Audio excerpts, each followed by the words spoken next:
Muy buenas tardes para todos. Buenas tardes, profesor, ¿cómo está? Muy bien, gracias. ¿Ustedes qué tal? Me alegra. Muy bien, gracias, profesor. ¿Cómo la han pasado? Muy bien, gracias a Dios. Qué chévere, qué chévere. Ah,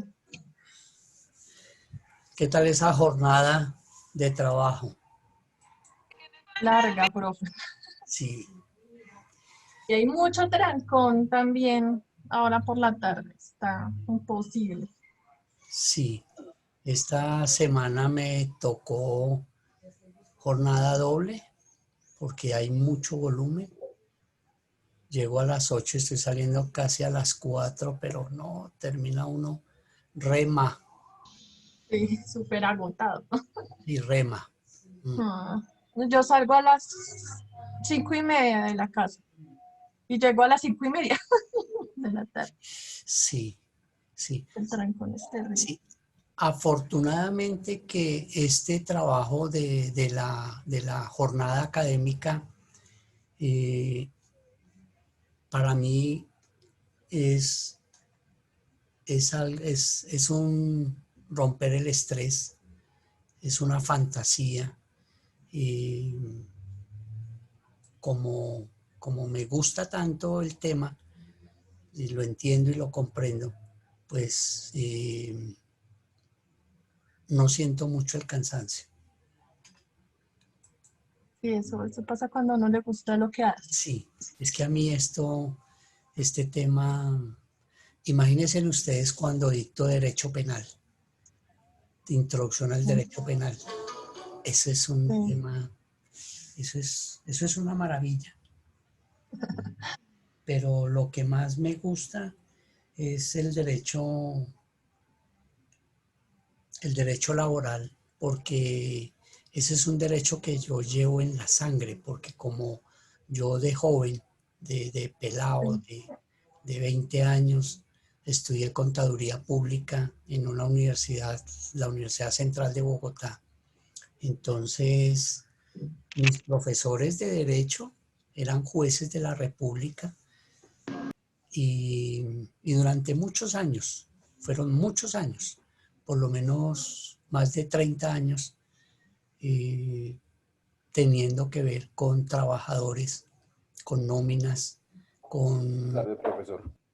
buenas noches, con el tema laboral, lidiando con abogados, porque las empresas donde yo trabajaba pues tenían sus asesores, pero no, yo digo, pucha, ¿será que yo soy igual de petardo a esos abogados de esa época?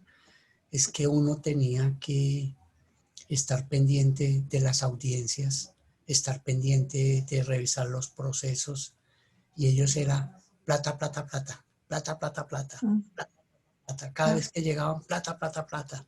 Y si uno no les daba, le hacían el trabajo de mala gana. Entonces uno muchas veces les decía, venga doctor, pero a mí me parece que esta vaina quedó mal hecha. ¿Cómo es posible que usted esté pretendiendo que la empresa responda por una indemnización cuando pagaron? Entonces, muchas veces se pudo descubrir que se ponían de acuerdo los dos abogados de las partes sí. a joderlo a uno. Ah, Había mucha corrupción, mucha sí. corruptela, pero Todo mucha, lado se ve, era definitivamente. mucho, era harta, porque claro, son empresas muy pujantes, empresas muy... Entonces, los representantes legales, uno se dedica es a la parte de la producción, a producir, a facturar. Uno, se vuelve muy, muy comercial, se vuelve muy vendedor. Y eso hace que la gente abuse. Se descubrían, por ejemplo, que dentro de la nómina de trabajadores, los del departamento de personal, los de recursos humanos, metían chimbeaban hasta 5 nombres falsos ahí dentro de las nóminas. Entonces, por ejemplo, decían cada uno ganaba 1.500.000. Entonces, esas 5 personas, esa plata se la ganaban ellos, se la robaban ellos. Hasta esa es otra forma de corrupción. Claro, Pues si uy, no la no, conocía. eso era, Tenaz, profe. eso Pues era, pasan las empresas grandes. eso era un jineteo Grandes. impresionante. Gracias. Era un jineteo grande con respecto a esos temas. Eh, entonces ese derecho laboral uno lo lleva en la sangre porque lo trabajó durante tantos años desde Y el lo punto, apasionó. desde el punto de vista de la contaduría pública.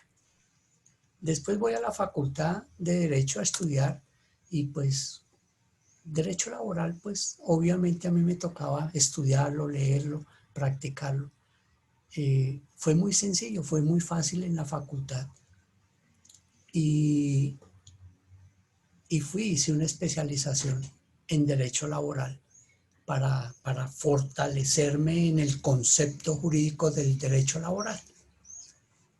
Pero estudiando Derecho tuve la fortuna que mis profesores de Derecho Penal eran fiscales porque ya se había transformado la ley. Ya no era la ley 600, sino la ley 900. Entonces la ley estaba transformada. Aparece el famoso tema de las fiscalías, aparecen los fiscales y aparece todo ese juego, ese componente de jurídico, y ese juego jurídico es lo que más lo emociona a uno, porque eso es como un juego de monopolio, donde aparece la víctima, hay que erradicar el denuncio penal, hay que mirar si hay lesiones personales, entonces hay que colocar una querella, aparece un fiscal que es el que dicta la Buenas acusación. noches, profe. Hola, ¿qué hay? ¿Cómo estás? Aparece un juez de control de garantías, después aparece otro juez que es el juez de conocimiento, después aparece otro juez que es el de ejecución de penas. Entonces empieza ese juego de monopolios y por debajo aparecen los fiscales. Y entonces todo eso, como es nuevo, es muy emocionante. Y ya puesto en la práctica, pues no solamente es emocionante, sino que es muy lucrativo. Es muy lucrativo. El derecho penal es muy lucrativo. Hay que tener cuidado en las actuaciones. No es válido tirarle uno a la defensa de lo que le salga. Yo dejo de lado muchas cosas que, por ejemplo, trabajar con narcotraficantes no me gusta. Trabajar con, con ampones, con ladrones, no Sí. me gusta. Defender ladrones no me gusta. Temas que, No, que vayan como la violencia de los menores, como cosas que eh, defiendo como las víctimas, pero, sí. pero los victimarios no. Las víctimas sí. Y en lo que más me dedico es al tema de las lesiones personales en accidente de tránsito. Eso es lo que más hago en el derecho penal. Y en el derecho laboral, pues gana uno más haciendo vuelticas, como buscando, sí, haciendo vuelticas, haciendo diligencias, como por ejemplo buscando la indemnización por la pérdida de la discapacidad laboral, buscando las pensiones por, por, por accidentes laborales, por enfermedades comunes. Haciendo ese trabajo gana uno más que radicando demandas en los juzgados, que se puede demorar fácilmente 2 años y medio, 3 años, y, y a veces no No es se tan logra mucho. lucrativo. No es tan lucrativo, no se logra mucho, no es tan lucrativo, pero hay que Sí. hacerlo, hay que hacerlo. Entonces, el negocio le va dando a uno eh, los campos de movimiento, en qué campo se puede uno mover. Claro, a uno le llegan todos los días doctor, que necesito hacer una demanda porque no me pagaron las prestaciones sociales. Va para adentro, va para adentro, va para adentro, porque todo eso va sumando. Y entre más demandas tenga uno rodando, mejor es la producción. Pero hay cosas que es más productivo por aquello de que pues uno necesita el día a día, el diario vivir. Y esto de ser abogado litigante es un arte. Este negocio no es para todo el mundo. Yo porque soy financista, soy financiero y monté mi negocio de tal manera que los clientes los pongo a pagar cuotas iniciales y les digo, páguenme, por ejemplo, una cuota inicial es de 2 millones de pesos. Normalmente la gente humilde, la gente estrato 3, hablarle de 2 millones de pesos es una fortuna. Pero si uno les dice, me va a pagar una cuota inicial de 2 millones de pesos, pero págueme 300,000 pesos mensuales durante 6 meses, más o menos, tengo ingresos fijos de 300,000 pesos. Y esa gente que uno llama humilde es muy puntual. Esa plata del sur sí que rinde. Uf, uy, esa plata es bendita. Esa plata de la gente humilde rinde muchísimo, pero rinde. Entonces uno tiene durante 6 meses ingresos fijos mensuales para el sostenimiento de la oficina. Y de paso se sostiene uno. Hay abogados que dicen, si no me dan los 2 millones de pesos ahorita, No le hago nada. no le arranco. Y a toda hora mantienen pelados. Entonces, financiar la oficina donde uno tenga unos costos, unos ingresos fijos mensuales, fantástico, fantástico. Y ese es el negocio. Entonces, mucho abogado no conoce y mantienen pelados. Por ejemplo, en esta época de pandemia, todas esas cuotas iniciales, la gente me llamaba y me decía, doctor, ¿dónde le pongo? No, consíguemela. Y no soy tan que si se venció hoy la cuota y no la tienen, doctor, fresco, hermano, cuando tenga me la paga. Y la gente dice, con ese doctor se puede, porque es elegante, porque no es represivo y el trabajo que hace lo hace con elegancia y el tipo es chévere. Entonces, un cliente trae otro y así me mantuve. O sea que tranquilamente el tema de la asesoría, que eso es una bendición. Lo que yo hago es una bendición. Ser docente es una bendición. Uno muchas veces le dice a los colegas, no, es que yo soy profesor universitario. Ah, esa mierda, para lo que pagan y para lo que se... Y ahorita en tiempo de pandemia, eso sí, comiendo chef, ¿no? Y nosotros, pues en la buena, porque es que universitaria es una universidad que paga, es la universidad del estrato social, la más barata en cuanto al semestre. Y pueden ustedes creer que es la que más le paga a los docentes. Paga por encima de Republicana, por encima de San Mateo, por encima de San José, que son como del mismo gremio, como del mismo estrato, y está por encima. Y le pagan a uno. Usted termina el miércoles, presenta sus notas y el viernes ya tiene su plata ahí en el cajero. No va y chuza a su cajero y ya tiene su billete. Y siendo uno empleado de la universidad, estos viejos se dan el lujo de pagarle a uno la mensualidad el 22. El 25 ya chuza uno el cajero y ya está el billete ahí. Antes se lo pagaban a uno en efectivo. Pasaba el dueño de la universidad y le tiraba a uno la plata, literal, firme ahí, en efectivo. Hasta que un día yo les dije, venga, el problema es que aquí hay malos, porque tuvimos una racha, descubrimos una bandola grande que nos tocó meterles denuncio penal como a 15. Y les dije, no pueden, no podamos, no sigamos con eso, no sea que de pronto un día estos antiguamente toda la plata la pagaban en la universidad. Imagínense 4.000 estudiantes trayendo pagando allá. todas las cuotas y la plata ahí al banco, todo para Mm, seguridad total. es mejor así como lo están manejando ahora, Seguridad total. Lo para único, todos, no solo para la universidad, sino para los alumnos. lo único que no se ha podido y que ya se está logrando es que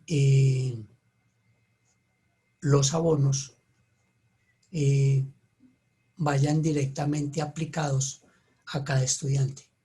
Ese es un proceso. Son procesos que ustedes los ingenieros, cuando yo les hable de la reingeniería, saben de qué estamos hablando.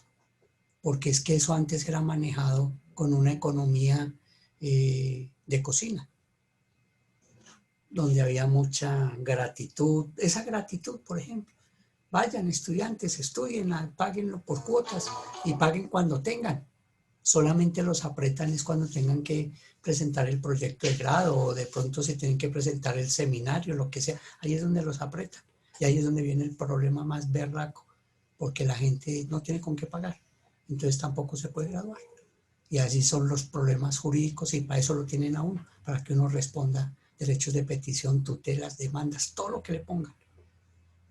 Y todo hay que defenderlo, porque ustedes tienen derechos y la universidad también tiene derechos. Mm, Y eso es lo que hay que mostrarle a los jueces de tutela. es de Entonces, parte y parte. sí, ese hombre, Carlos Moreno de Caro, los Moreno de Caro, y me van a perdonar, lo único malo que tienen esos hombres es el genio, ese genio.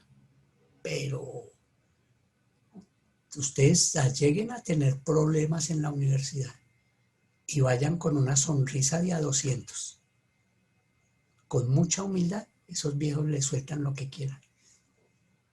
Porque ellos son así, ellos demuestran ser fuertes con el carácter pero tienen un corazón muy grande, un corazón inmensamente grande. Entonces, muchachos, ¿el secreto cuál es? Ya que ustedes lleguen a tener una dificultad, prepárense psicológicamente y vayan humildes con sonrisa y a 200 y verán que solucionan todo. Pero si llegan de frente, dándoselas de artista, de que fuera de que la están embarrando y De llegan revolucionarios. y llegan a guerrear, Mm, pues nadie les para bolas. Muchas veces llegan las señoritas y lo llaman a uno, doctor, arréglele el problema a la muchacha. Después de que el viejo Isaac diga, arréglele el problema a la muchacha, va para adelante, porque él es la orden, es lo que él diga. O baja Carlos Moreno, y Carlos lo llama y le dice a uno, abogado, ayúdele a la compañera, ayúdele al hermano. Después de que él diga ayúdele, va para adelante. ¿Qué necesita, chino? ¿Qué quiere?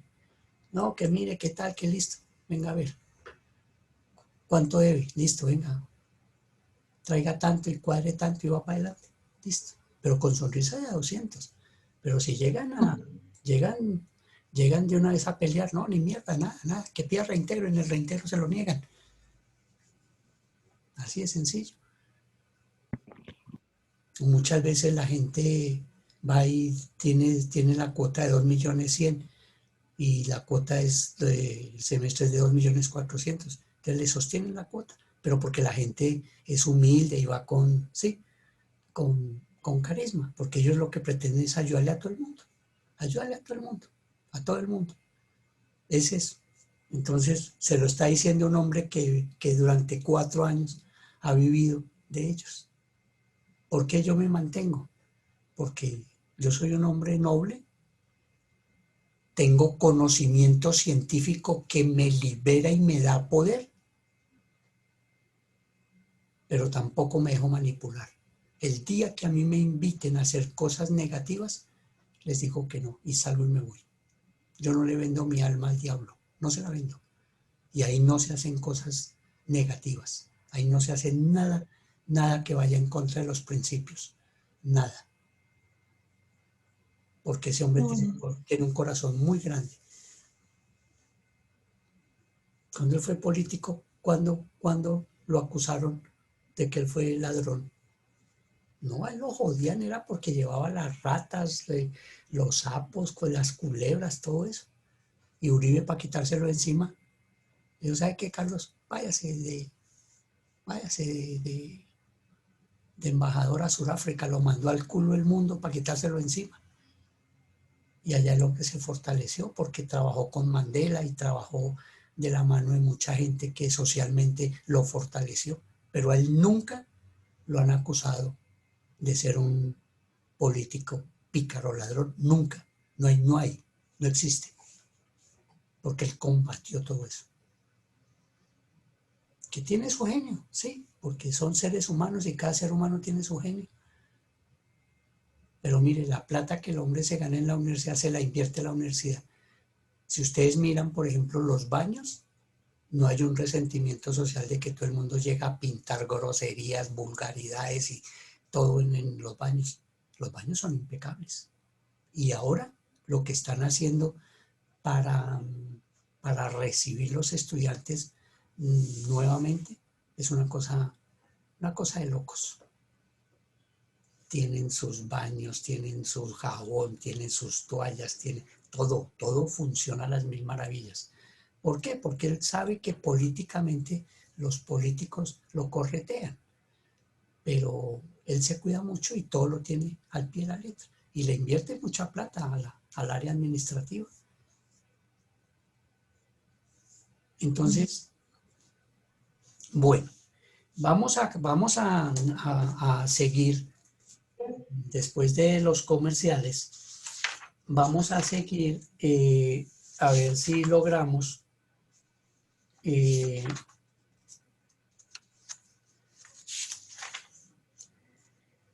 habíamos quedado en ese tema relacionado con las obligaciones del empleador. Ahora vamos a hablar de las obligaciones que tiene el trabajador. Ese trabajador tiene como obligaciones realizar personalmente su labor.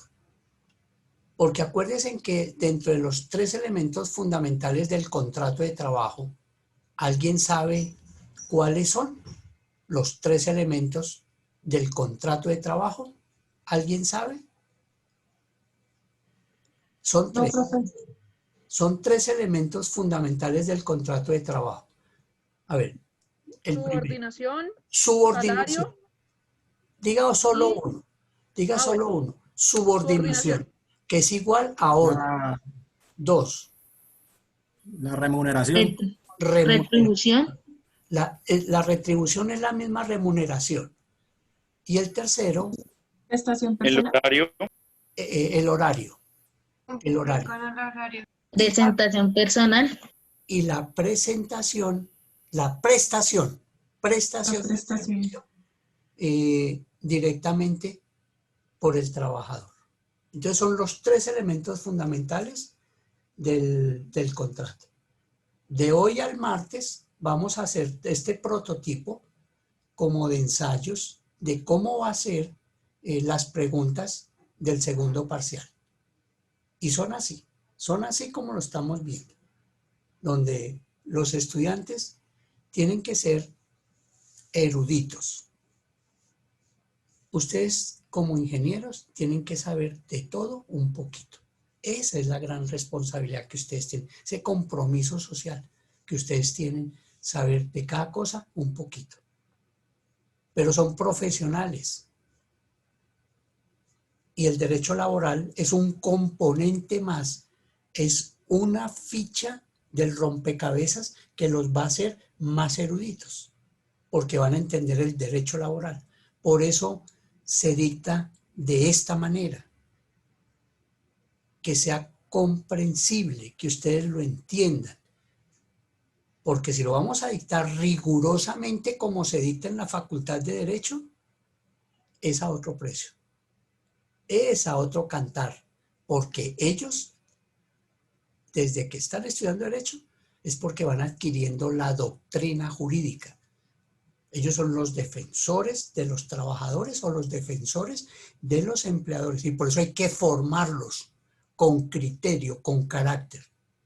Ustedes no, porque ustedes tienen es que a aprender un conocimiento científico como cultura general. Entonces fíjense que es muy diferente y vamos lentamente. A ver, los que se saben ese dicho que jugando, jugando, ¿qué? El perro.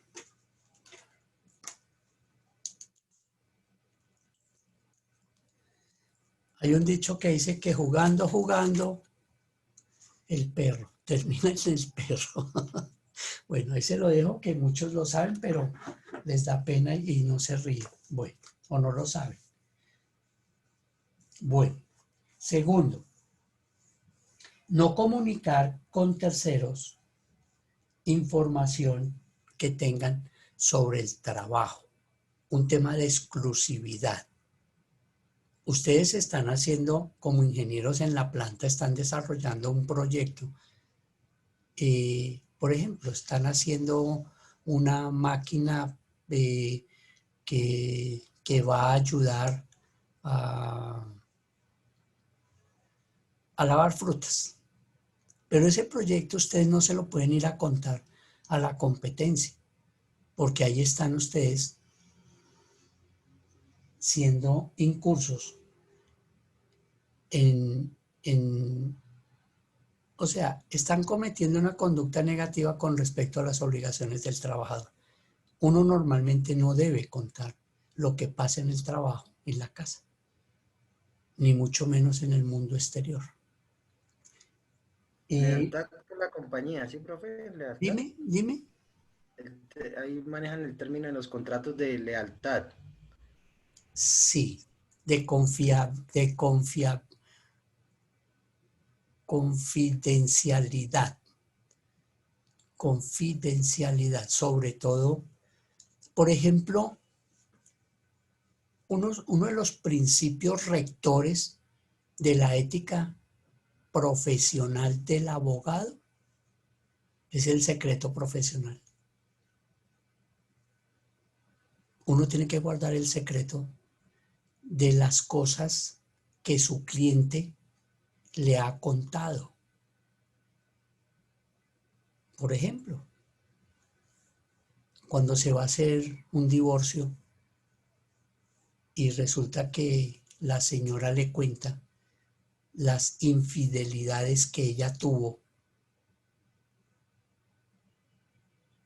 en contra de su esposo o las infidelidades que tuvo el esposo en contra de su señora. Y hay abogados que miserablemente llegan a un momento en que están defendiendo al señor y en otros negocios van y defienden a la señora. Y eso éticamente eso es condenable. Eso no se debe hacer. Uno tiene que ser fiel y firme. Y cuando va a suceder eso, que de pronto la contraparte lo llama a uno a negociar, uno se tiene que declarar impedido si va a desarrollar actividades en contra del otro. Yo he tenido negocios donde estoy defendiendo al empleado, le gano el pleito al empleador y el representante legal de la empresa me llama y me dice, venga doctor, yo quiero que usted trabaje con nosotros. Me fascinó, fue fantástico, me gustó la forma como usted trabaja, como usted hace su trabajo. Pero yo no puedo ir en contra de mi cliente que fue mi trabajador.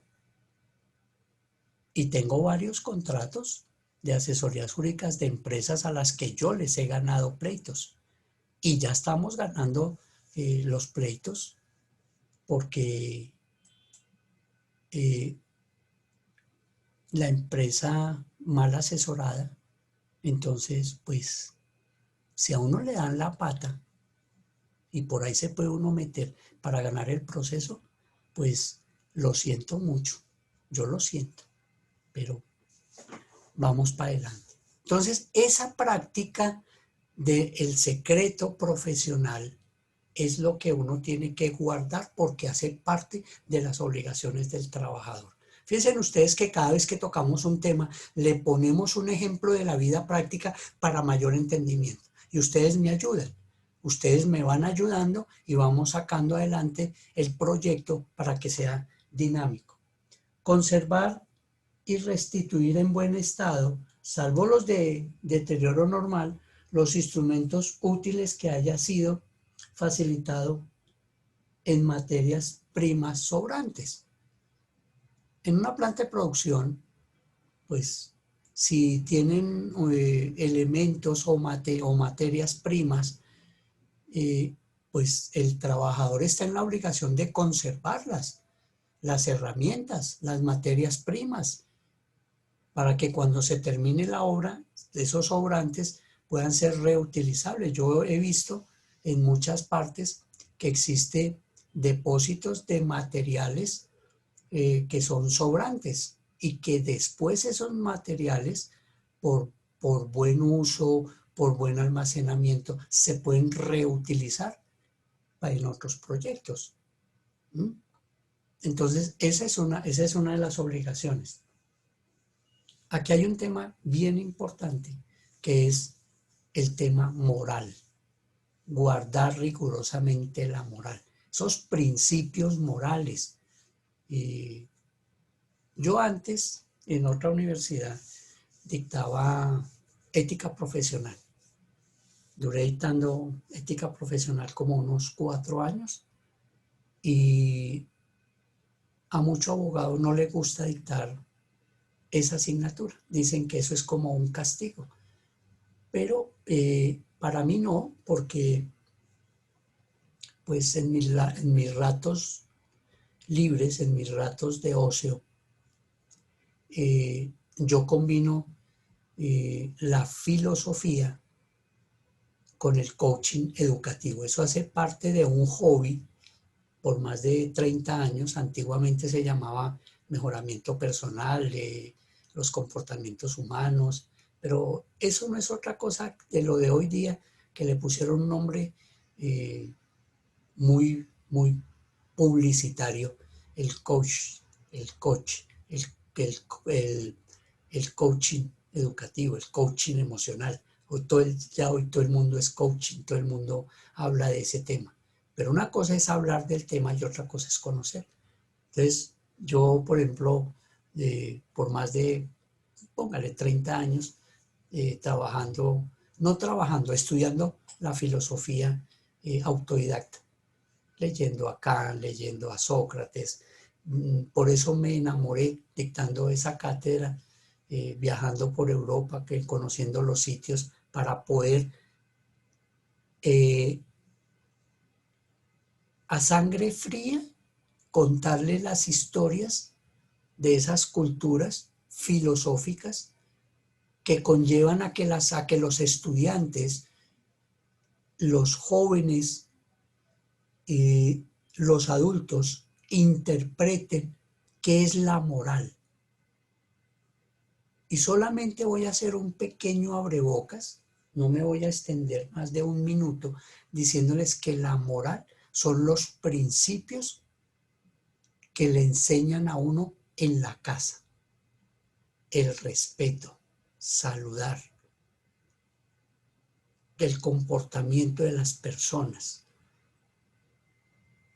la buena fe, esos principios de los padres, de los abuelos, esos principios morales que hacen que la gente sea buena, que la gente no se pase el semáforo en rojo, que la gente no se pase por la mitad de la vía, sino que vaya a la cebra, que si le dicen que va a montar en bicicleta, póngase el casco. Son principios morales.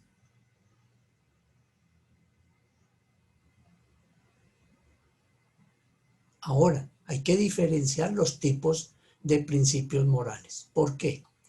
Porque para lo que a unos es bueno, para los otros es malo.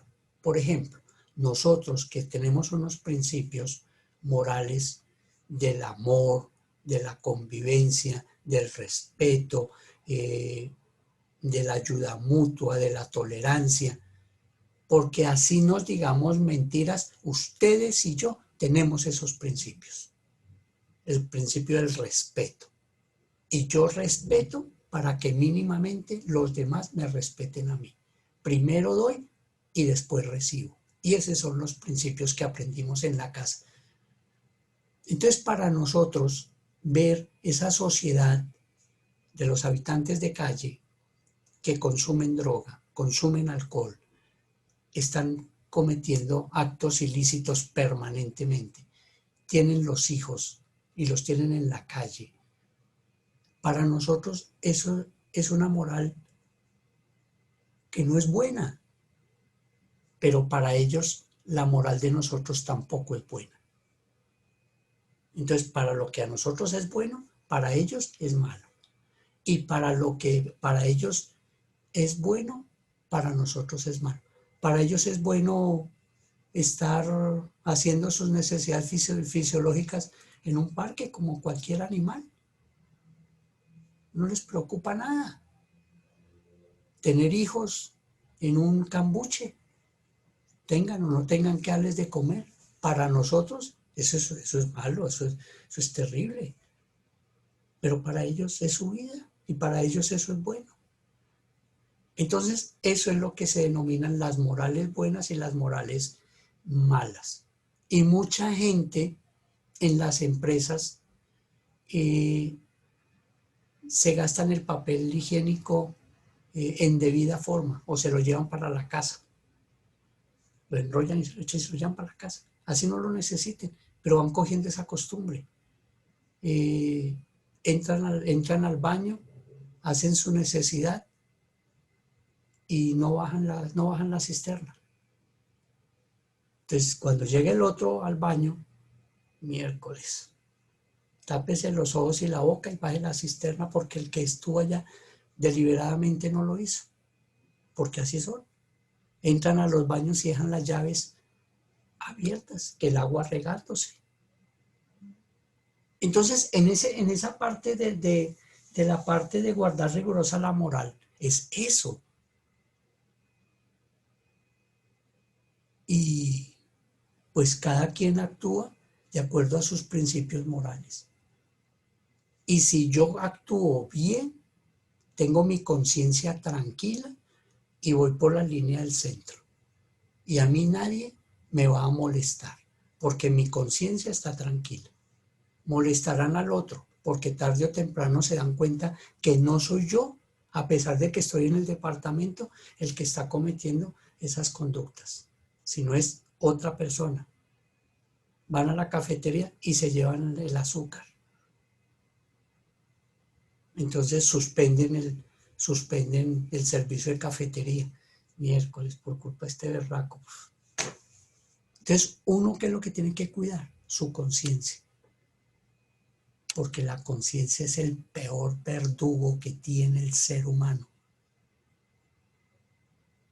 Muchos de ustedes han cometido alguna falta que posteriormente la conciencia empieza a remorderle y los empieza a azotar.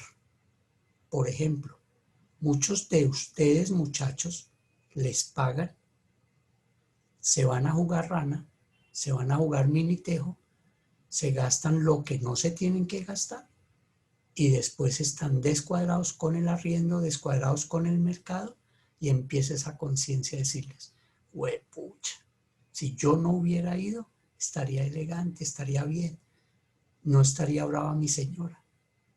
Las señoritas, las mujeres compulsivas en las compras, no necesitan ir a comprarse en esos perfumes tan costosos, pero se enamoraron y lo compraron y se descuadraron. Y resulta que ellas tenían que pagar la cuota de la universidad y se gastaron la plata, miércoles, y ahora, y esa conciencia de cosas elementales como esas.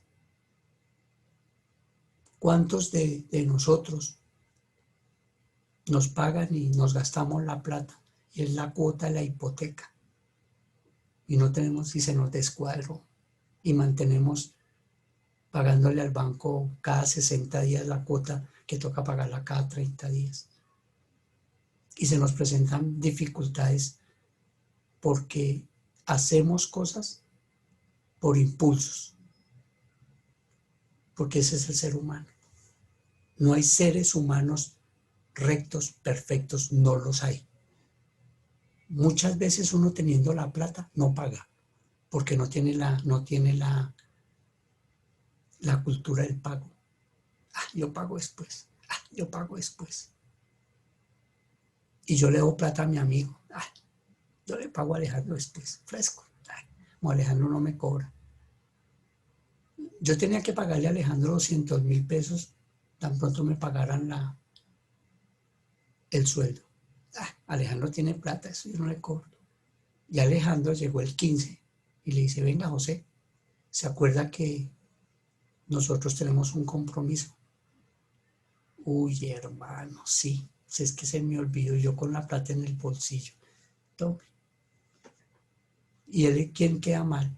Pues José, porque no cumplió con el compromiso. Entonces, cuando José vuelva donde Alejandro a pedirle prestado a Alejandro, así la tenga, le va a decir, no, mi hermano, no tengo. Y lo pone a pasar aceite. ¿Por qué? Porque no tenía cultura del pago. Eso es aspectos morales. Así es sencillo, ese es el aspecto moral. Y dentro de las obligaciones de los trabajadores se busca preservar esa moral que se ha perdido. Mire, tengo un ejemplo para terminar de la moral. ¿Cómo pretende uno que sus hijos no digan mentiras cuando uno los llaman al teléfono y uno le dice al niño, dígale que no estoy? Que mi papá manda a decir que no está.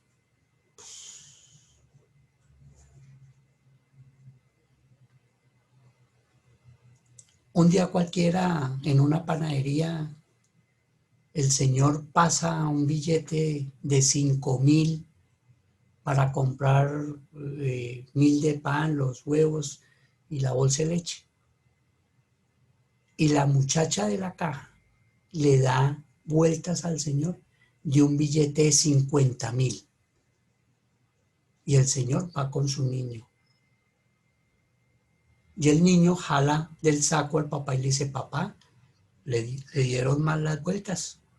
Cállese chino, cállese chino, cállese chino, eche para adelante lo que hay que hacer. Le está enseñando, de una vez lo está entrenando a ese prototipo de cosas. Ustedes me van a decir, ay doctor, pero deje de hablar mierda, que eso todo el mundo lo hace, eso no. Pues sí, hermano, pero hay algunos que pensamos que esa pobre muchacha de la caja se descuadra y le toca pagar. Y así sucesivamente. Entonces, entre mejor cuidemos nuestra conciencia, más felices vamos a ser.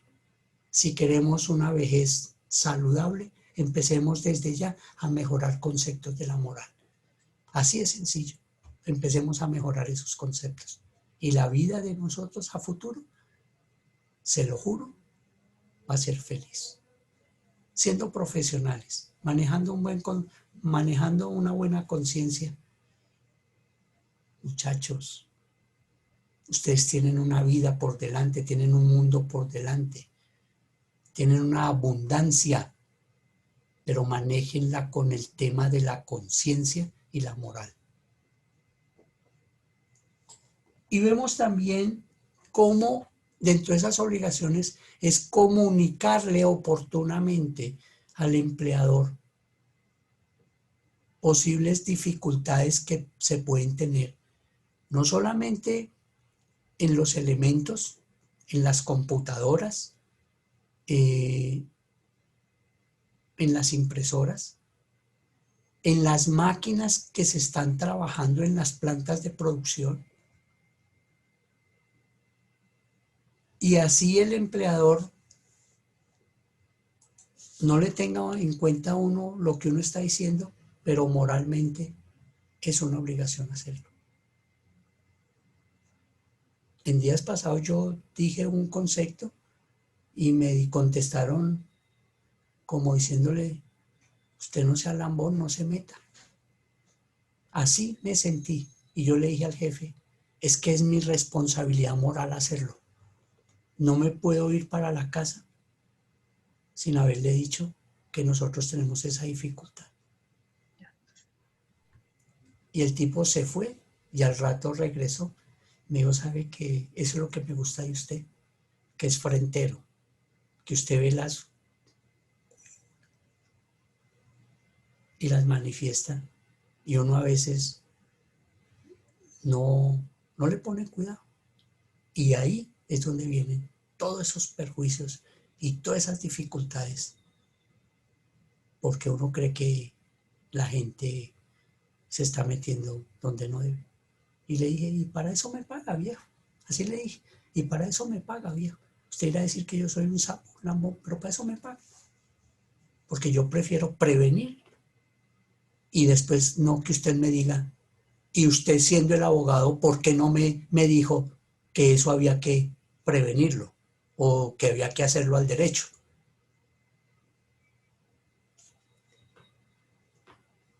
Siempre los trabajadores están en la obligación de prestar el apoyo en casos de siniestros. Que llegó un compañero en la planta y se accidentó. Entonces, pues, espere que llegue el médico o espere que llegue la camilla y yo no le tiro ni siquiera un vaso de agua. Porque no se me da la gana, porque yo no soy, porque a mí no me pagan para eso. Y resulta que hay un adagio que dice, hoy por mí, mañana por ti. Principios morales. Y ahí, dentro del Código Sustantivo, contempla que es una obligación del trabajador brindar ese apoyo. Cualquier apoyo que se dé en un momento de emergencia, bienvenido sea. Bienvenido sea. Muchas veces uno se corta el dedo con el gancho de legajar y nadie le trae a uno una curita o nadie, sino que antes se ríen. Y bien hecho, eso le pasa por bobo, por tonto. Observar las medidas preventivas de higiene. En estos momentos es donde más cultura debemos de tener en el sentido del lavado de manos, de untarnos la gel o tener en el bolsillo el alcoholito para estarse uno echando. Son momentos de apremio donde uno lo tiene que hacer, pero el código también lo manifiesta, que es obligación que nosotros tengamos presente todas las medidas de seguridad, todas las medidas de seguridad. Y ahí lo dicen en la televisión, yo para qué me baño las manos si ya me eché esa vaina. Mentira, báñense las manos, porque no han descubierto otra cosa para prevenir el coronavirus, como es el lavado de manos, ponerse en el tapabocas. Muchos se lo ponen de aquí para abajo y se dejan la nariz destapada, otros se lo ponen aquí, otros definitivamente no se lo ponen. No están previniendo las medidas de seguridad. Yo les decía a ustedes en días pasados, yo salgo de mi casa, me pongo mi tapabocas hasta arriba, me pongo la gafa encima para que no se me empañe y me pongo la careta. Y con ese disfraz estoy de 8 de la mañana hasta ahora que venga y tal la clase. Esas son las medidas que uno tiene que seguir y ese es el ejemplo que atrae. Ahora que abrieron la universidad, esta semana, desde la semana pasada, los directivos dijeron, compren caretas iguales a las que usa el abogado niño. Y todo el mundo pegó el brinco. Pero qué esa vaina. Doctor, ¿usted cómo hace para aguantársela? Yo me aguanto por mi vida, por mi prevención. A mí no me molesta. Y ahora entonces llegan ellos y se levantan el plástico ese y quedan como soldadores. Entonces las directivas les dijeron, el que no se ponga bien la careta como debe ser, los vamos a sancionar. Y ahí sí, un obligante, cuando eso está de por medio la vida del individuo, porque ellos están atendiendo público, ya llegaron los estudiantes. Uno que va a saber que ese estudiante que llegó a hacer su reclamo llegó a que lo atiendan administrativa o financieramente, tiene el virus y se lo puede transmitir tranquilamente al trabajador. Y ese trabajador, ¿a cuánto se lo va a transmitir en su casa? Entonces es de sentido común. En este momento es prevención y estamos hablando de las obligaciones del trabajador. Y vale la pena que reaccionemos frente a esto. Hay gente que está muy relajada. Gente que ya, esto ya pasó, esto ya no, esto no pasa nada. Y se creen supermanes y no se cuidan. Sigamos, muchachos, en el tema de la prevención. Ese es el éxito. Siempre reforcemos las medidas. Los niños en las casas, adultos que a veces somos necios, pero sigamos insistiendo.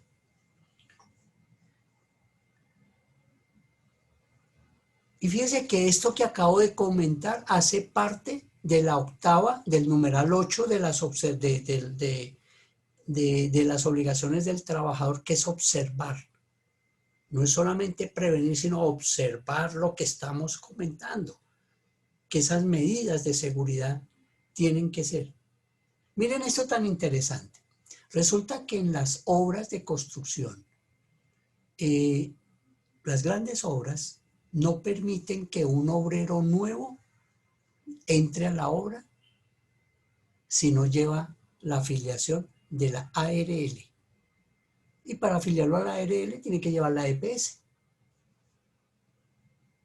Y el trabajador llegó el lunes a las 7 de la mañana y va a ingresar y es nuevo. Lo primero que tiene que presentar antes de la cédula, las afiliaciones. Tiene que ser preventivo. ¿Por qué? Porque resulta que ese nuevo, pues no tenía la ARL ni tenía la EPS. Y no se puso el casco de seguridad. Cuando fue a entrar, por allá del quinto piso, le cayó una piedra y le rompió la cabeza y le fracturó el cerebro. Y se fue con una enfermedad grave para el hospital. Y quedó mal, quedó sobado ese señor, ese individuo. Pues la familia acuden a un abogado que tiene la oficina por allá en la 17 con octava y él le pregunta al trabajador, ¿a usted lo afiliaron? No, no, señor.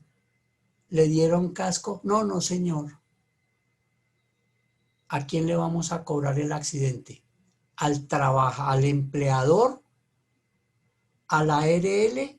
¿A la EPS? ¿Ustedes a quién dicen? Al empleador. Al empleador. Al empleador. Y subsidiariamente Al aire. al contratante, no al contratante. La EPS y la ARL quedan por fuera, porque la obligación del empleador es afiliarlo y no lo afilió.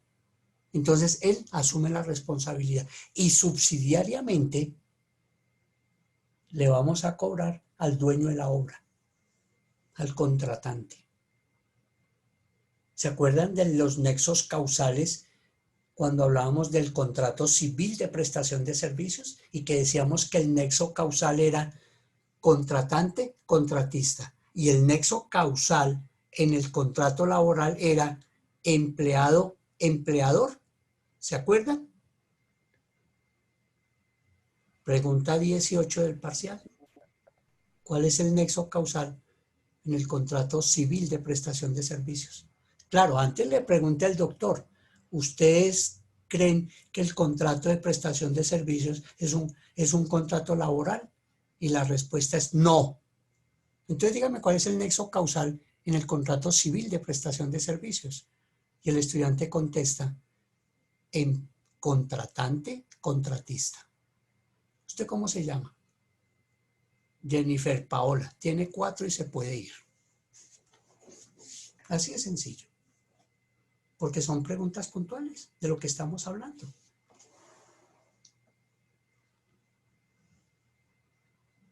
Ahora bien, aquí viene lo que nosotros no habíamos hablado en todo nuestro ejercicio.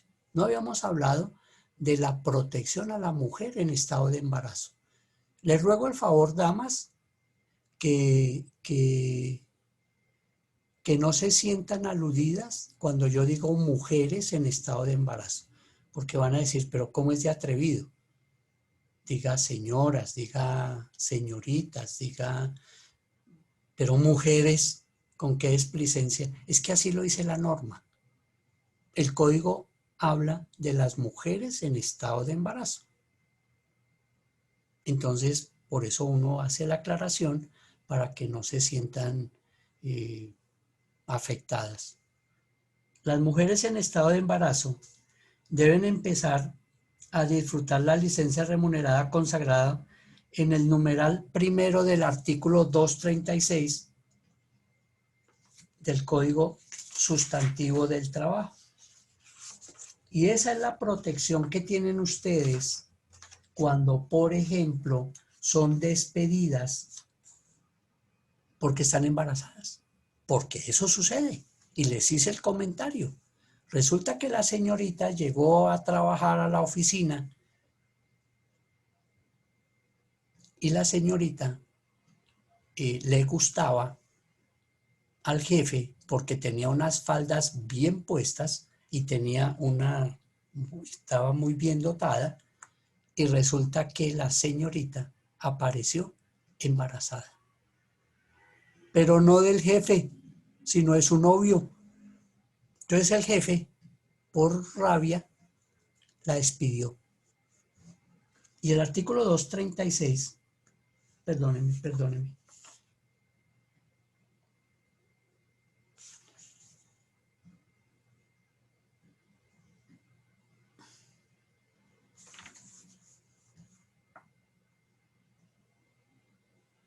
El 236 habla que toda trabajadora en estado de embarazo tiene derecho a la licencia. Este habla de 14 semanas. Este código que yo tengo habla de 14 semanas, pero quedó ampliado a 16 semanas. En la época del parto, remunerado con un salario que devengue al entrar a disfrutar el descanso. Y la indemnización que tiene que pagar el empleador por el despido de la mujer en estado de embarazo son de 180 días. Y tengo casos puntuales, como el que estoy hablando ahorita, que las mujeres simplemente porque se embarazaron, entonces le coge rabia al empleador y la saca. Porque el empleador cree que la secretaria, él no contrató secretaria, sino que contrató fue mujer de cabecera. Y porque se embarazó, ya nosotros dentro de los derechos fundamentales no nos importa ella con quién se embarazó. Porque su voluntad es mayor de edad, o así sea también menor de edad, es su voluntad y lo hizo. Y hay que respetar la dignidad humana, el derecho a la vida.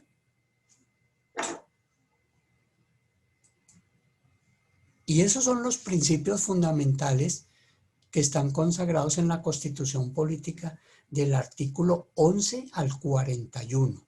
Los derechos fundamentales de los individuos, de los ciudadanos y de los extranjeros residentes en Colombia.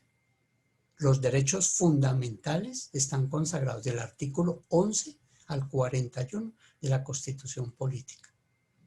Entonces esa es la protección que tienen las mujeres en estado de embarazo.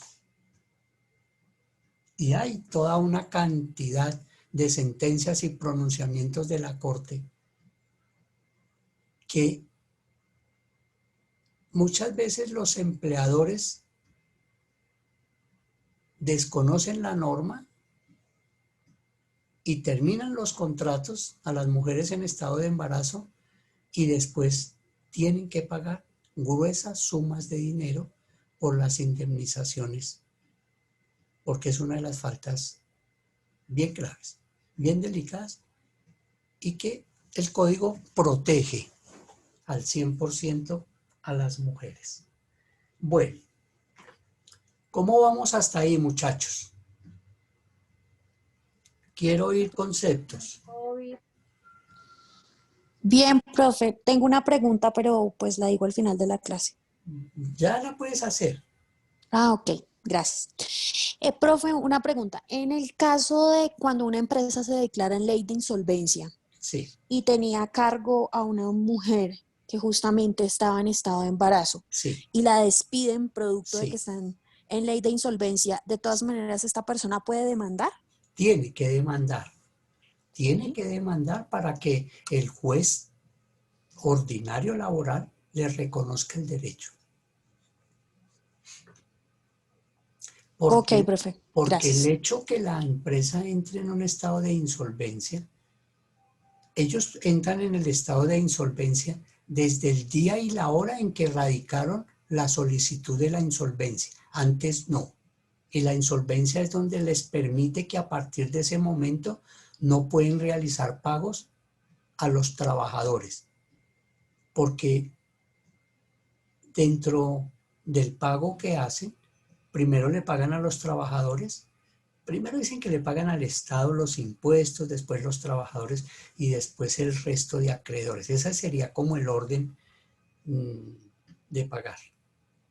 Pero entonces, ¿qué pasa con las mujeres en estado de embarazo? La ley las protege. ¿En qué sentido las protege?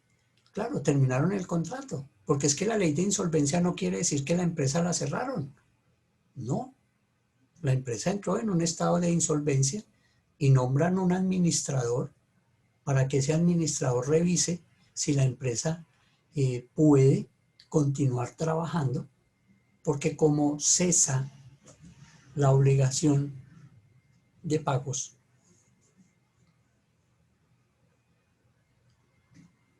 no le tiene que pagar a O- los proveedores de una vez, o sea, las deudas que tiene no las tiene que pagar de una vez, ni a los bancos ni a los acreedores. Entonces, ok, va a tener ingresos y esos ingresos le van a solventar poder continuar, porque dentro del proceso de la insolvencia que se hace en la Superintendencia de Industria y Comercio, entonces se establecen eh, la lista de acreedores y dice a Yair, a Jonathan, a Hernando y a Lida, que fueron los trabajadores de la empresa, cada uno se le deben 5, 10, 15, 20 y esos valores los postulan para que sean pagaderos de a 1.000.000 cada mes, ujú, sin intereses moratorios ni pago de indemnizaciones. ok, Y los proveedores, pues también les van a pagar, entonces a la empresa de Holman, a la empresa de Camilo, a la empresa de Juliana, les están debiendo plata. A cada uno les dicen cuánto es lo que se les debe y les vamos a decir, a ustedes les vamos a pagar de a 300.000 pesos mensuales, sin intereses y sin ningún tipo de indemnización. Y no es si quieren aceptar, es que así queda formulado dentro del acta donde se establecen las cuotas que se van a pagar. Y les dan un tiempo muerto. Les van a decir, mientras que la empresa coge fuerza financieramente, entonces van a tener 2 años muertos para empezar a pagar las obligaciones. Esa es la ley de insolvencia. Entonces fíjate que en ningún momento la ley va a decir las mujeres después. No, porque se demanda ese tema. Y en juicio el juez declara que la empresa le tiene que pagar, por ejemplo, el tiempo en que la despidieron al tiempo en que se debe reintegrar ujú, por el tiempo de la licencia y le tienen que pagar salarios y prestaciones sociales. Ese es el famoso reintegro. Entonces la Ok. cuenta va a ser muy grande y va acomodada de la indemnización. La despidieron 180 días y fuera de eso el salario que dejó de devengar y las prestaciones que dejó de devengar. Dice lo hermoso es de la pregunta que me hizo, que aparentemente dice es una pregunta, suena como un poco tonta, pero en el fondo tiene un sentido tan grande que nos permite abarcar. Por analogía traemos normas, traemos leyes de la Superintendencia de Industria y Comercio de la parte del derecho comercial y lo involucramos en el derecho laboral. Porque una vez como salga el fallo del juez ordinario laboral, el cumplimiento de la orden es que la empresa debe pagarle el fallo del juzgado ordinario en el término de un mes. Y antes del mes ya uno debe tener preparada la demanda ejecutiva para que se cumpla ese ordenamiento de ese fallo. Y lo puede hacer uno en el mismo juzgado donde presentaron el ordinario. Porque el ordinario es donde el juez me da a mí el derecho. Y el ejecutivo es donde yo ejecuto esta orden, este derecho que me lo adjudicaron. Ya tengo el derecho, que me lo paguen. No me lo pagan, lo ejecuto aquí. Y aquí, entonces, hago todas las medidas cautelares, embargos. Aquí vienen los embargos. Aquí no lo puedo hacer porque apenas estoy adquiriendo el derecho, pero tan pronto me den el derecho, aquí ya tengo la facultad para poder presentar las medidas cautelares, embargos de las cuentas. Qué lindo es el derecho, ¿no? Ok, profe, súper. Muchísimas gracias. Me lo aclaró porque yo sí tenía la duda. Yo le decía como a ella, como no, pero es que no pueden hacer eso. Y ella me decía como, no, pues lo hicieron. Se declararon en insolvencia, como que acabaron la empresa y sencillamente me echaron. Y Sí. ya. Y entonces ellos creen que esa fue la salida. Entonces para eso están esos abogados allá de la 17 con octava, para ayudarles a los trabajadores. Sí que saber. ¿Y cómo aprende uno? Pues de los errores y los aciertos. Llega uno al Ujú. éxito. Es así. ¿O Ok. alguien sabe dónde queda el éxito? ¿Sí saben dónde queda el éxito? No, señor. ¿Cómo que no? Hay en la 80 con Avenida 68. 68. 68. En las Américas hay otro. Eso. Entonces sí saben dónde queda el éxito, ¿no? Bueno, bien.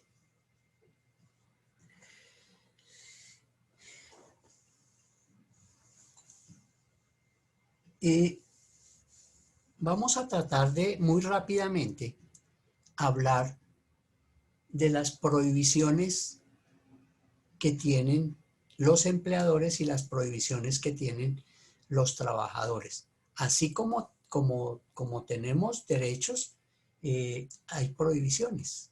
Entonces rápidamente vamos a mirar que está prohibido que el empleador le descuente del valor de la nómina valores que no están autorizados por escrito del trabajador.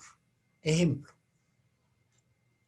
en la planta, al frente de la planta hay una casetica y esa señora pues vende caldo por la mañana y vende empanaditas y bueno, vende ahí lo que uno necesita para levantar el ánimo a las 9, 10 de la mañana que le dan ese break, esa pausa activa. Y ella pues le fía a los muchachos ahí de la planta, les fía. Un día cualquiera se dio cuenta que Alejandro no volvió y le pregunta a Jenny, venga Jenny, ¿y el Alejandro qué se hizo? No, ese man lo echaron por malo, ese man lo echaron, ese man ya no vuelve. Y mire esta cuenta que tiene este man aquí. está grande esa cuenta.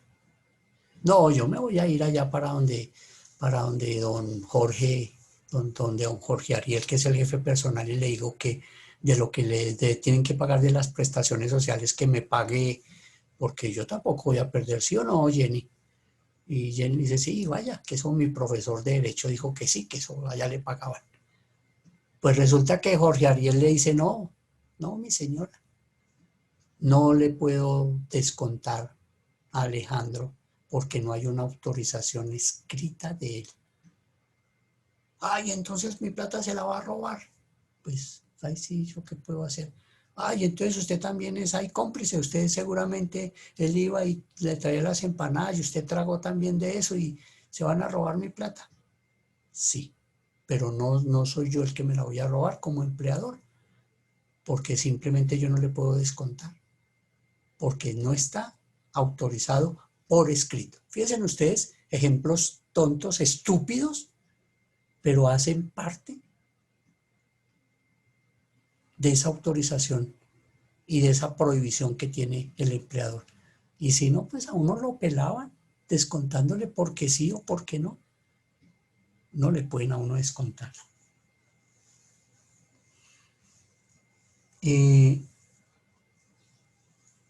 La única forma es, por ejemplo, cuando uno en el fondo de empleados vaya a hacer un préstamo, pues el fondo de empleados siempre se protege o la cooperativa, entonces le hacen firmar a uno una cartica donde diga que uno autoriza al empleador o a la empresa ABC para que le descuente de sus salarios y prestaciones sociales el valor que adeuda en los fondos de empleados y las cooperativas. Eso sí está permitido hacerlo.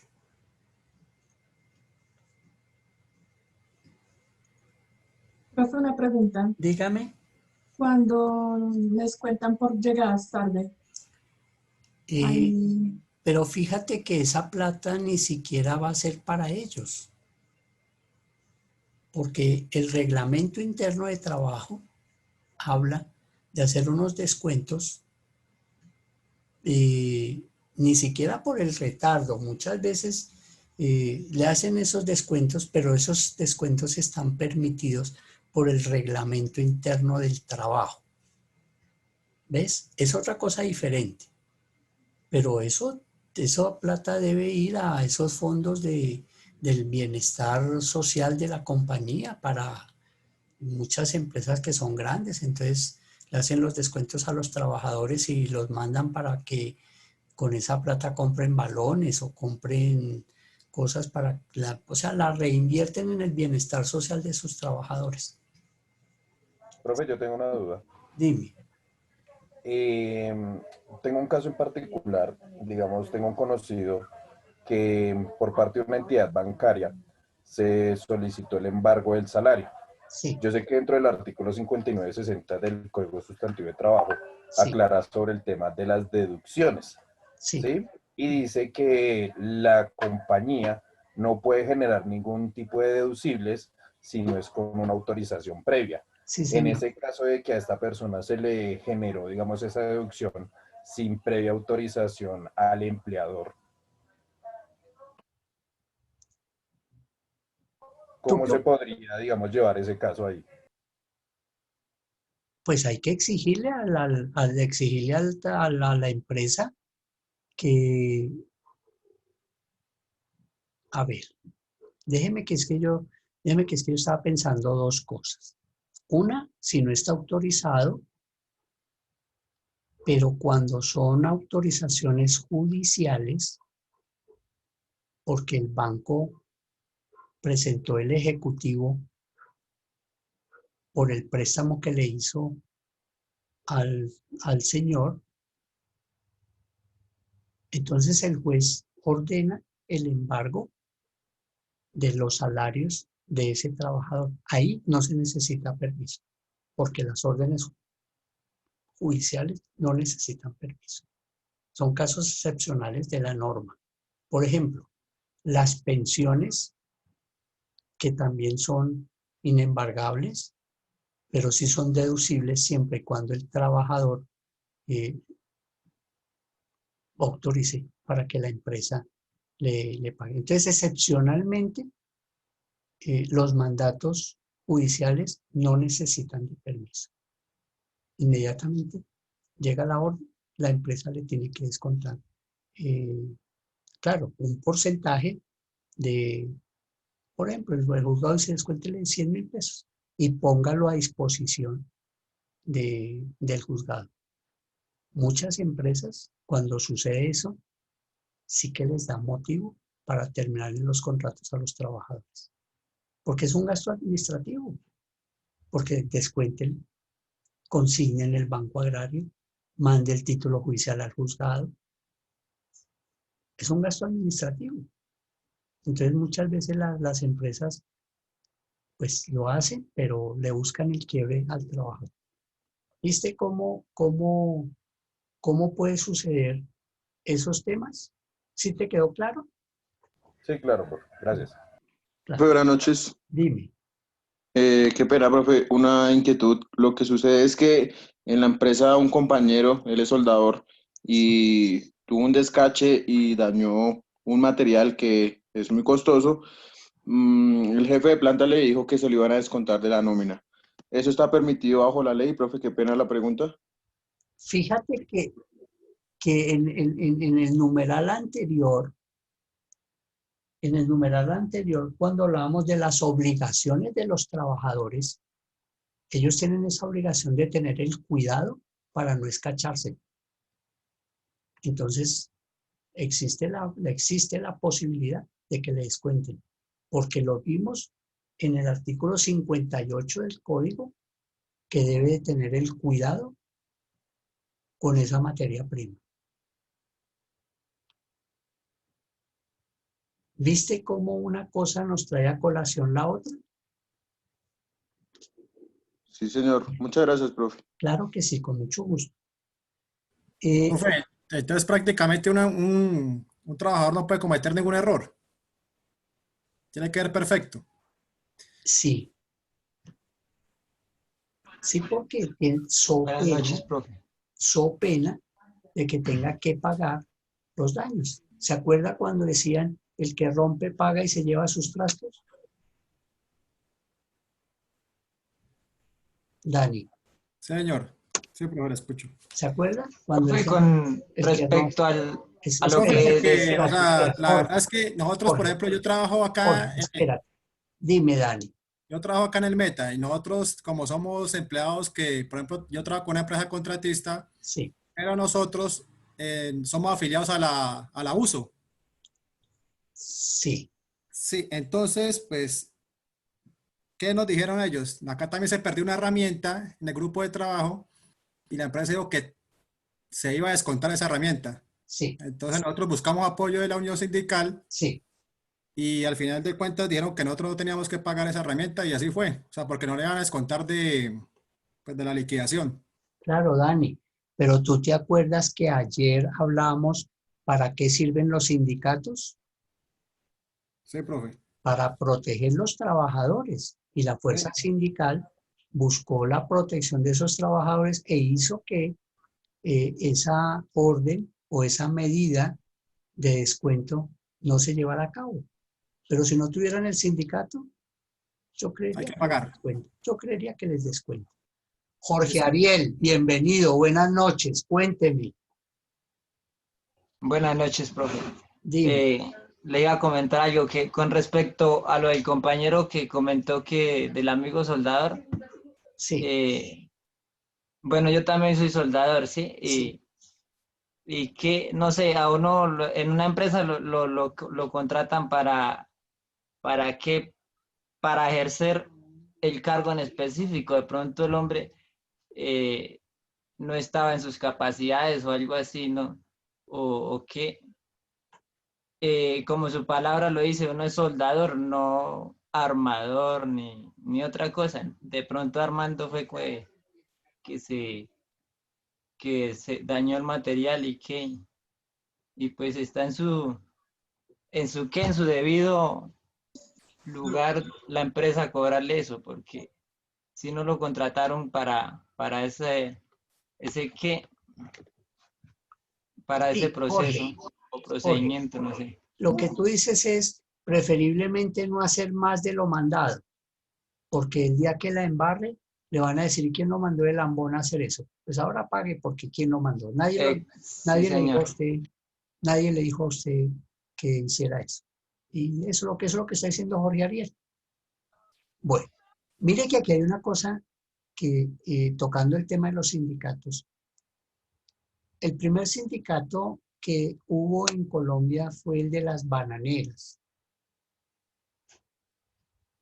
allá en el departamento del Magdalena.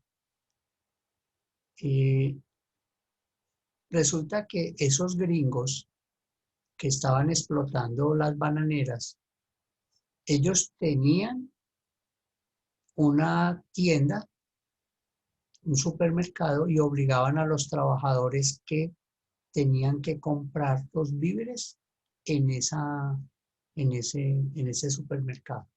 Era una obligación. En Ciénaga, Santa Marta. Ciénaga, Santa Marta. Ahí fue la masacre de las bananeras, donde mataron más de 3.000 hermanos colombianos, el gobierno nacional, porque el gobierno americano le dijo al presidente, mire a ver cómo soluciona el problema de ese sindicato allá en Ciénaga, porque ellos se reunieron en la plaza principal para protestar por su pliego su petición, su pliego de condiciones. Y ellos hicieron solamente 9 peticiones. Entre esas 9 peticiones había una que no los obligaran a comprar los víveres en el supermercado de ellos porque era más costoso. Y resulta que el ejército fusiló a más de 3.000 trabajadores, porque así lo dice la historia, y solamente para el mundo exterior aparecieron 9 muertos, 9 muertos,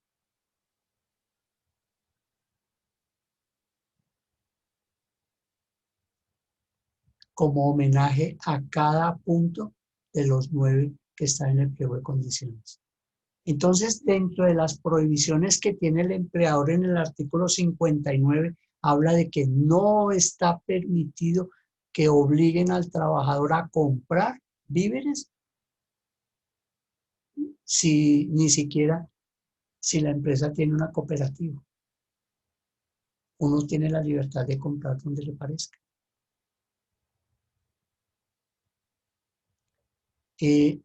Muchas veces en época electoral llevan los políticos a las empresas. Y el político da un discurso de esos chimbos, donde dicen que ellos le van a aumentar el porcentaje al salario mínimo, donde van a hacer que el Congreso declare que los trabajadores ordinarios como ustedes y yo no tengamos 13 sueldos al año, 13, sino que tengamos como los bancos que tienen hasta 14, 15 salarios al año, primas extralegales. Pero voten por mí. Eso es una prohibición. O llevar hermanos pastores a las iglesias, a las fábricas, para que se conviertan a ese tipo de doctrinas. Entonces, eso está vulnerando la libertad de culto. Y esa es una prohibición de los empleadores. Profe, pero a veces los sindicatos, en vez de ayudar, lo que hacen es que ponen o pelean por cosas tan irrisorias que terminan quitándoles beneficios a los empleados. O no les dan lo que tienen que darles. Por ejemplo, Es Porque que hay muchos sindicatos que sí, también se venden, profe. eso, no, y hay muchos iba allá, sindicatos que pelean de todo. Por iba ejemplo, allá. yo tengo un cliente que es dueño de una planta, ya hace algún tiempo hablando, y la planta es grande, él me contaba que hace unos 5 años él tenía un casino y que le daba el almuerzo a los empleados, ¿sí? Sí, O sea, y que era un gasto que asumía la empresa. Ni siquiera era subsidiado, literal les daban el almuerzo. Y estaba toda la adecuación y todo el tema. Porque yo preguntaba como que, bueno, ¿y este espacio en este lado por qué está vacío? Entonces, pues él me contaba, no, lo que pasa es que acá teníamos un casino, no sé qué, y funcionó como por, me decía él que como por 7 años, y que hace 5 años atrás le habían formado un sindicato y entonces que estaban peleando sencillamente por el menú. Entonces que él trataba como de adecuar entonces para darle gusto a todos, pero pues en una planta de 2000 y pico de empleados eso es muy difícil. Molestaron tanto que un día el señor, ya cansado de ver que no los tenía conformes con nada, dijo sencillamente: acabamos el casino y que cada quien traiga su coca y que miren a ver, porque es que yo no tengo por qué darles la comida. Lo hago porque quiero, pero si no les gusta lo que les damos y no hay manera de tenerlo satisfecho, pues sencillamente acabamos el casino y lo acabó. Todo por culpa de el sindicato, por seguirle la cuerda a Raimundo y todo el mundo. Entonces, pues, a veces también la gente es muy, muy inconforme. intolerante, sí. Y a veces, y yo lo he notado en muchas empresas, yo tengo la sensación de que hay personas que tienen un pensamiento tan equivocado del trabajo, y es que hay gente que está tan inconforme con lo que hace que creen que ellos le hacen un favor a la empresa con que los contraten. Y no, usted no le está haciendo ningún favor a la empresa. A usted, cuando lo van a contratar, le dicen sus condiciones de trabajo, le dicen cuánto le van a pagar, y si sencillamente usted no está de acuerdo, pues no acepte el puesto de trabajo y ya. Menos mal Y que estamos en listo. la virtualidad y si no, de pronto ya te hubieran tirado los demás compañeros de tomates. No, pero en serio, profe, hay gente Eso, que está muy inconforme y eso es uno lo cierto. entiende, pero pues si Eso no es le lo sirve, no cierto, trabaje y ya. Ari, eso es lo cierto y a la gente le da miedo hablar de frente hacia el empleador porque anochece y no amanece, te lo puedo jurar. Sí, claro, total, total, total. Y, Pero y, y me, y me entonces, auno, y me auno a lo que dice Dani, porque eso es cierto. Miren, los sindicatos más grandes que tiene este país, como son los de la Secretaría de Educación, se dan el lujo de quitar y poner alcaldes de Bogotá. Se dan el lujo de parar la ciudad por un mes, que los profesores salgan a caminar al rayo del sol, al viento, al agua, con el peligro del SMAT, porque es que eso no es gratis, porque se infiltra la subversión, por no hablar de ningún nombre político o, o de izquierda. Y ellos son los que prenden la mecha y los que llevan del bulto son los pobres profesores. Y al cabo del mes, ¿no? Se levantó el paro. ¿Y qué obtuvieron? Pues nada, solo promesas. Pero vaya, mire al interior de los directivos sindicales cómo recibieron esas prebendas para levantar el paro. Sus hijos estudiando en las mejores universidades de Europa, becados, con toda la alimentación, porque un estudiante en Francia, si vive en una pieza de 2x2, incluyendo el baño, incluyendo la cocina, y ahí en el pasillo tienen la lavadora comunal, de ese por bien servido. Y estos niños, hijos de los sindicalistas, disfrutando, estudiando en las mejores universidades de Europa, teniendo la mejor vivienda, ¿a costillas de quién? Del pueblo. Eso es una verdad, pues que la estamos comentando nosotros aquí, porque hace parte de nuestro contenido programático. Y son verdades que las podemos decir en este tipo de clase, en este tipo de reuniones, porque podemos manifestar nuestro inconformismo, pero de ahí no pasa nada, de ahí no se solucionan los problemas, ni siquiera colocando demandas frente a esos temas.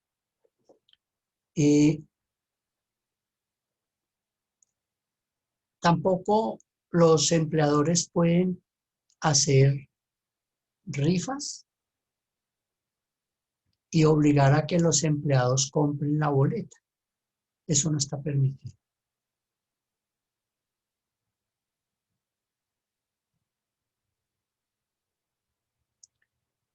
Y terminamos diciendo que todo acto que vulnere los derechos fundamentales de los trabajadores está prohibido. Profe, ¿y dónde encuentro los derechos fundamentales? En la Constitución Política, en el artículo 11 al 41. Ahí los encontramos todos, los que todos conocemos. A ver, empecemos a enumerar algunos derechos. A ver, Jenny, dame un derecho fundamental. Jenny.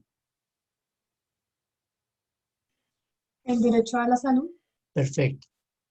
Olmar. El derecho a la educación. Perfecto. Fabio. El derecho al trabajo. Harry. El derecho a la vida. Bien. Nicole.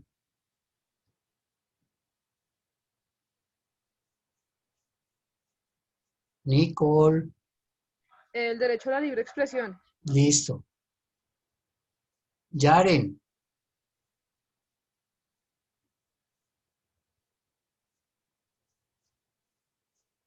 Yaren. No solamente le ponemos falla, sino le ponemos mala nota para el segundo parcial, porque no apareció.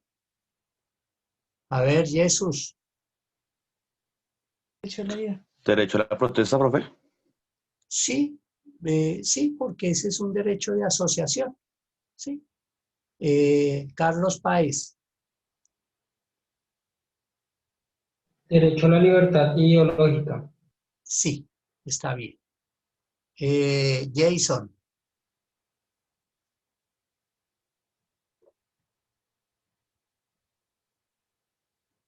Bueno, van dos. Daniel.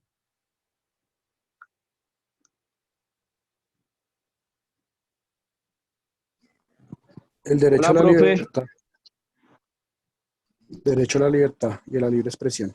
Mejor la libre expresión. O dilo, el derecho a la igualdad. Listo, Jason. ¿Qué hubo, hermano? Ok, sí, señor. Hola, profe. Cuénteme. Estaba rico el café, dime. ¿Me escucha, profe? Sí, perfecto. Yo no le escuchaba bien que estaba saliendo del trabajo. Bueno, te preguntaba por un derecho fundamental, el que quieras.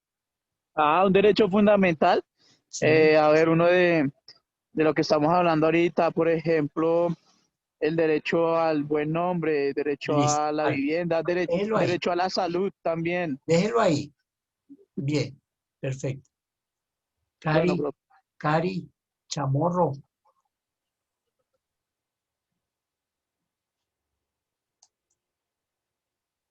Cari está. Chamorro.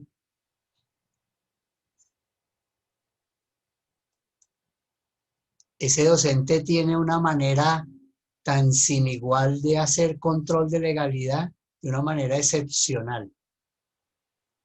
¿Cierto? Que no conteste nuestra clase. Parece auditor. Se llama control de legalidad. Y muchas veces estando uno en la presencial, tienen el... Profe, yo estoy diciendo que es que estoy con mi bebecita chiquitica. Bueno, dile un derecho fundamental y el derecho a la familia. Correcto. Vale. En la presencial, en la facultad de Derecho, cuando son grupos gigantes de más de 80, 90, tienen el descaro de contestar el uno por el otro. Y uno se da cuenta. Y lo marca. Yo los marco. Y empiezo la clase y llamo a la persona que no está en clase. Y ahí hago un ejercicio de la presunción de la buena fe. ¿Cómo le queda el ojo al que? Y delante de todos. Y muchas veces se para la gente y le dicen a uno, profe, es que él tiene esa costumbre, y aquí existe esa mala fe. Y todo el mundo queda frenado en seco. Porque nadie tiene, como lo decía Harry ahorita, nadie tiene esos pantalones puestos para frenar a la gente.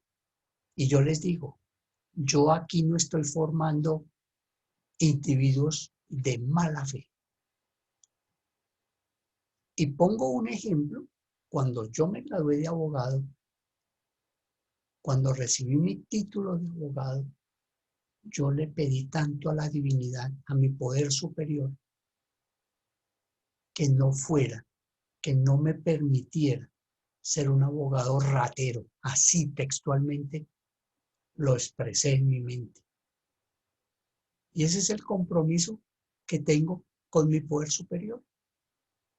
Yo no tengo compromiso con nadie. No tengo compromiso con la sociedad. No tengo compromiso con mis hijos, con mi familia. No tengo compromiso con ustedes. Yo no tengo compromisos con la universidad. Mi compromiso es con mi poder superior. De mantener mi conciencia tranquila. Por eso los negocios que yo no pueda hacer, no me le meto. Y le digo, no. Porque me voy a meter en un problema. Claro, recibí la plata de una berraquera. Uy, decíamos la plata, resulta que es que la camioneta no tiene ruedas, entonces de paso le compramos unas ruedas bien elegantes, bien bacanas.